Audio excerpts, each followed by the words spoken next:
Yo, what is up, man? It's your boy Damn D POV, and we are back with another video. Now, today I want to react to Hassan Campbell on Vlad TV talking about Wack 100 and Nipsey Hussle. It seemed like it was a long time ago when Hassan Campbell was beefing with Wack 100, but for those who remember, they had a little back and forth, and Hassan Campbell had recorded a phone call, and in that phone call, Wack 100, says some wild and crazy things about Nipsey Hussle, alleging that he had a sex tape and alleging that it was a whole bunch of wild and foul stuff. So I'm guessing that's what he's going to talk about right here. Now, I have not watched this video, so this is going to be a live reaction. This is going to be This is going to be a live reaction. So let's see what he says. Last year, you did a podcast with Tekashi and Wack 100. Right. Why did academics put the three of you together? I think it started off with me and Tekashi first, because before I even spoke to Ack, Tekashi, he found me on YouTube and he reached out to me, and then he started telling academics, yo, this is YouTube. Why he's so grinny and smiley? Like I ain't never seen him so happy and grinning and smiling. He just so happy just to be on Vlad TV. Well, that's coming up, and I think he's better than you. That's what he told Ack. So Ack reached out to me, and eventually Wack 100 reached out to me. And next thing you know, I guess Wack kind of in the beginning like took a liking to me because of how controversial I was, and I was going at all these New York dudes. And the same with Tekashi, he had this issue with certain guys, and I was, going at certain guys, so it was like there was no fear there. So I guess he liked it. Okay. And after that interview, you and Wack 100 had a phone call, and you ended up recording the call and leaking it out. Yeah. Okay. So I've heard you mention a couple times, Vlad TV is one of the biggest platforms. I don't know why they've never had me on. This is why I never had you on, because of that phone call. I've had that done to me multiple times, and I think it's grimy. To have a personal phone call with somebody and have the person secretly record it and then post it publicly. And I'm just being honest with you. You said that there's a gay sex tape and shit like that. Hassan Campbell, papi. Vlad said that you're a grimy individual. Okay. Interesting. Yo, Vlad, one thing you better not never do is question what come out of my mouth. You worth a lot of money. I got $5 million. You want to bet?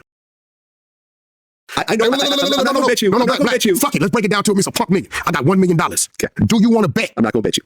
Vlad, no. Because you said, right, and it didn't come out of my mouth. Hassan Campbell recorded the conversation and released it. That's where it came out. It's only because of me that the damn tape still ain't came out today. And all these fake dudes, your guy, Big U, who begged me to release the tape, who begged me to attack Nipsey's goddamn estate. And I got it on the phone. I blow his shit up, but I know you fuck with him, right? Shout out to Big U. Right? I'm cool with Big U. Yeah, but don't matter. Facts is fact. To attack the Nipsey Hussle estates because of his 30%. I said, yo, bro, he was just alive. You wasn't dealing with that. Right, let me slide to you. You go at it. I'm not doing it. Release the tapes. I'm not doing it. But anybody want to challenge me? To these, you notice that the first baby mama who's storing these tapes has never one time said Wack 100 is lying. I didn't want it to come out. Hassan Campbell released it. Right. They asked me about it. Well, I come from a power rule, what you say once, you say twice. So when they asked me about it, what you want me to say? No, I didn't say it. I'm not going to do that. This is what it is. Absolutely. Why'd you do that? Because Wack 100 was one of the most wickedest, foulest dudes that I've ever came across, and I knew he was playing me the whole time. Like, when you listen to the phone conversations and the things that he was saying, some of these people was his friends. When you sitting up there and you telling me how you set Oscar De La Hoya up, and I'm thinking to myself, like, who does this? That's not my style. I don't move like that. Who does this? So you set Oscar De La Hoya up. You sit up there. You got a sex tape on Nipsey Hussle. I knew the whole time Wack was playing me. I'm a street dude. Now you ask yourself a question. I've been on the phone with a bunch of A-list celebrities. You've never seen me do that to anybody else. So now, me talking to him and me listening to him and the foulness, right? Because nobody brags about being foul. But when you listen to those conversations that I taped with him, he was all the way foul. And I said I would never play those tapes, right? There's only one other person that I taped, and I never put that conversation out because we was going through an argument. He's a tough guy. I'm not even going to say his name because I wanted to make sure that he would never sit up there and say that he was just talking to me in any kind of way over the phone because I ain't scared of him. And we was going back and forth on each other. But outside of that, never released no conversation, never taped anybody. It's not my style. But for some reason... Isn't that against the law to secretly record? I think it might be in certain states. I think certain states you cannot just secretly record someone without their permission. But I don't know how it is in New York though. But ain't that against the law though? I had somebody in my ear telling me like, yo, you need to record him. And it went against who I was, and I recorded it. And sure enough, now if I wouldn't have recorded him, niggas would have never seen how foul he was. Look, me and Wack 100 just did an interview, but for 10 years we had some level of beef. I didn't rock with him. We had a situation 10 years ago over the phone where we talked about an interview where he started talking crazy to me, and I'm like, yo, I'm good. So at that time, me and Wack were not in a good space. But even though we weren't, I was still like, I don't like this. I don't like the fact that someone's getting secretly recorded and the situation came out. So like, for example, my interview that I did with him is going to come out, I think tomorrow. No, Sunday. We talked about the situation. I'm like, oh, okay, you accused Nipsey Hussle of being gay. He goes, well, no, I didn't publicly say it. I was recorded by Hassan Campbell, and he put that out. And that's how that whole story came around. And then ultimately he has to deal with the repercussions of it. But once again, I understand someone may be foul and they're saying some foul things that you may not like, but ultimately that's a private conversation between the two of y'all. And so Wack 100 is saying that we would have never known about this alleged tape if it wasn't for Hassan Campbell. That's an interesting theory. I'm going to go back and make a reaction to Wack 100 talking about that. Like I said, I'm not a fan of you doing that. And this is why, even though you're doing big numbers and everything else like that, I was like, I don't rock with that type of thing because it's happened to me. Like I spoke about how Turk, me and Turk had a little bit of a disagreement. We got on the phone. I explained my side to him. I even said, hey, I'll bring you back on. I'll even throw you some money and everything else like that. Come to find out after that interview was done that he had recorded that phone call and put it out. And that's why I don't rock with Turk anymore. Right. Because it's just like, yo, once you start recording phone calls, then no one will ever feel safe talking to you again over the phone. Absolutely. I absolutely agree with it. And if I was on the opposite side of the screen talking to myself, I would feel the same exact way that you feel. I do not agree with people recording people's phone conversations. Absolutely not. But that was the one time where I felt like it was just necessary dealing with who I was Well, actually, you did it 2 times because you said that you did it twice.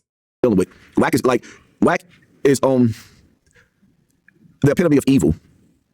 What I would say, the things that I've heard, how he moved, the things that he does to people, just going out his way to destroy people's lives. Like even to the point where he went to Castle Hill Projects and started taking pictures outside of Hocus 4/5's home, where he was raised at, to taunt him. Like I've never seen a millionaire so miserable.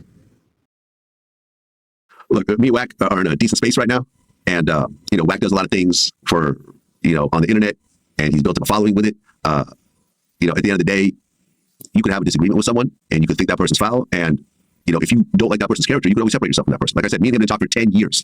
For 10 years, me and him did not talk, and we were around the same people and everything else like that. But we ultimately got on the phone and we worked it out.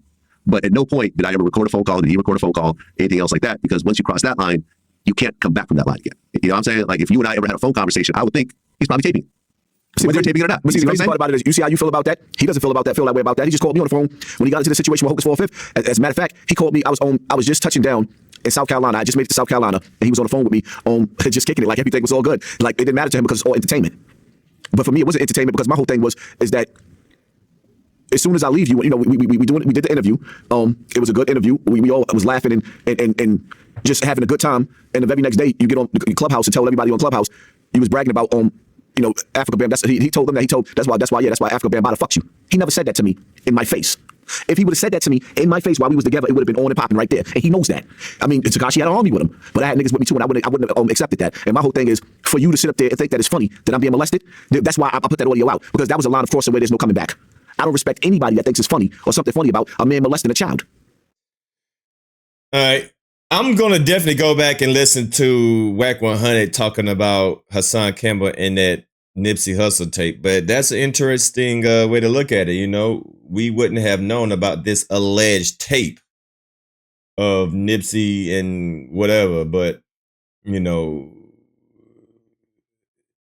yeah, it's just messed up. It's just messed up to even put this on his name. And honestly, I forgot all about the tape. I forgot all about that alleged tape that Wack 100 has, and that phone conversation.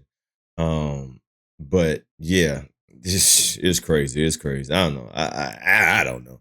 But y'all leave a comment down below, man. Hassan Campbell talking about recording Wack 100 and the alleged sex tape of Nipsey Hussle the Great. I'm up out of here. Peace.